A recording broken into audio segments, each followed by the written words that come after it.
Would you do me a favour? I'd like to stop talking for a minute, and when I do, take a look at the room you're in, and above all, at the man-made objects in that room that surround you. The television set, the lights, the phone, and so on. And ask yourself what those objects do to your life just because they're there. Go ahead.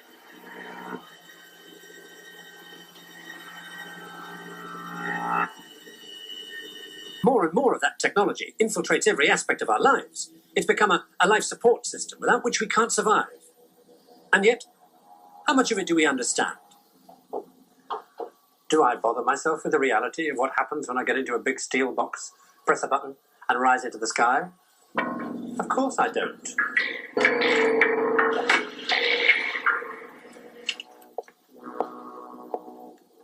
I take going up in the world like that for granted. We all do.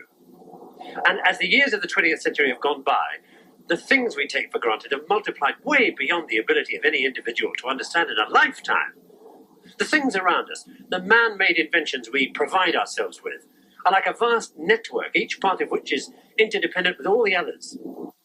They were all brought to a sudden and catastrophic realization of how vulnerable they were, how dependent on one aspect of that technological network I was talking about, because of what this did to their lives. Now, until I was told what this is, I was no more able to recognize what it is than you are now. This did what it was built to do, with disastrous consequences. You may have already guessed what kind of technological network this is part of. It's a bit of a power station. The power station known as Adam Beck 2, here at Niagara, where electricity is generated by the tremendous power of falling water. The water turns turbine blades that make a shaft spin. At the top of the shaft are magnets, and they spin inside a cylinder up there that has copper wire coils on its inner wall. The interaction between the spinning magnets and the copper coils makes electricity. That's where this comes in. It's a relay, and its job is to detect changes in power going onto a transmission line. These up here. Power flows north along these lines, and on the particular evening in question, this relay detected an increase in power on one of those lines that was above a preset limit. When that happened, magnets set around this metal cup caused it to rotate, and that brought this arm to make a contact like this. That contact was made on the evening of November the 9th, 1965, at 16 minutes and 11 seconds past 5. The effect was to cascade power off the overloaded line and onto another, which overloaded and tripped the next, until all 5 lines going north had tripped out, dumping their entire load onto lines going south. Within 7 seconds, the tremendous overload began to take out generating stations all over northeastern America, from Boston to New York, as the network fell apart. As each area went, it overloaded the next. Within 10 seconds, the only major system left was the great energy island of New York. This is one of the more perfect examples of the kind of technological trap that we set for ourselves. The lift, the elevator.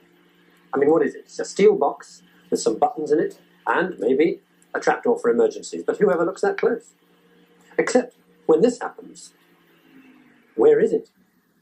And even in this situation, closed in, with an escape route that we can't handle, we behave like many of those New Yorkers did.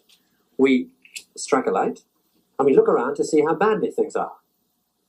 And if we find, in this case, an emergency button, absolutely great. We sit back and we wait for help to come. We wait for technology to come back and save our lives. Because it's inconceivable that it won't, isn't it? I mean, if you admit that, you've got to admit that every single day of your life, in some form or other, you unconsciously walk yourself into a technology trap. Because that's the only way to live in the modern world. So you don't admit it. You say, oh, well, in this situation, we'll cope. But what happens when the effects become widespread, irreversible, devastating? What happens when what little resources you have to help you cope give up? Then what? Well, in all the disaster scenarios you read, what happens is that without power, technologically based civilization cracks up rapidly.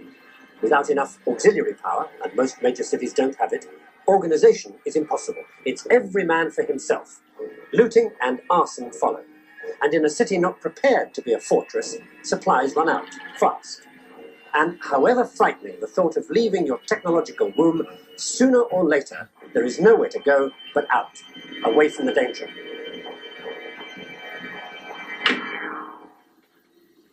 The minute you decide to move, you're on your own, in a way that no modern 20th century city dweller has ever been in his life. And then the traps begin to close. To start with, do you even know where to go in order to survive? Did you manage to get a map before you left? And if you did, how do you get out? Walk? Drive until you run out of fuel? Are you ahead of the millions of other people pouring down these roads trying to do just what you're trying to do? And if they catch up with you, have you got something they need? And if you have, can you protect yourself? Did you bring enough food and drink to last as long as necessary? And if you didn't, where will you get it? Steal? How far out will you have to push on until you're far enough out to be safe? And can you be sure that's far enough? And even if by some miracle you finally make it, do you know enough to recognize a place to stop when you see it? I mean, what does survival without technology look like? There'll be no signs up. Finally, somewhere far out into the country, you come across a place that looks right. And let's say that you've had the good sense and the good luck to look for a farm, because that's where food comes from, doesn't it? Okay, so it's a farm, so you decide to stop. Has anybody got there first?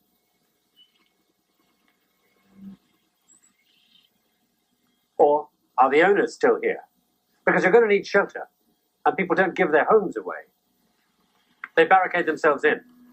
So, sooner or later, exhausted and desperate, you may have to make the decision to give up and die. Or to make somebody else give up and die because they won't accept you in their home voluntarily. And what in your comfortable urban life has ever prepared you for that decision? Okay, let's say by some miracle the place is empty and it's all yours. Is there enough food in the house? How long will it last? How will you cook it? Wood fires? Are you fit enough to chop all the wood you need before winter comes? If you're lucky, you've got livestock on the farm. Great. Meat. But can you slaughter and bleed and butcher an animal? Okay, supposing you manage that, you've got enough meat to eat until you've eaten all the cows. But at least you could start running your farm.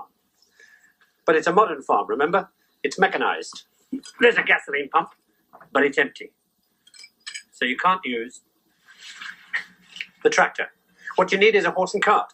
But when did you last see a horse and cart on a modern farm? And everything else here, the saw, the power drills, the light, the sterilizer, the water supply, the sewage system, the hoist, the milking parlour, the pumps, and everything on this control panel demands the one thing you don't have: electric power. Everything on this farm that you found doesn't work. The place is a trap. But there's nowhere else to go. The only way you're going to survive is if you find the one thing you need to keep on providing the food you've got to have. And you don't need the mechanized version of that thing. You need the kind people haven't used in 100 years. You need that kind of plow. You're saved. Or are you? Because what it comes down to at this point is this: can you use a plow? It's taken a series of miracles just to get you this far, and here you are with the biggest miracle of all: a plow and animals to pull it.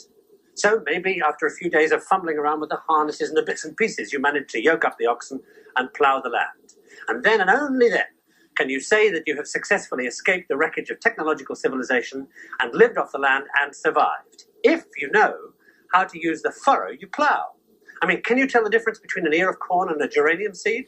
Do you know when to sow whatever it is you think it is? Do you know when to harvest it and eat the bit that you think isn't poisonous? I mean, it's no accident that the chain of events triggered off by that relay in the power station back there in Niagara Falls ends here with the plow. The relay itself doesn't matter.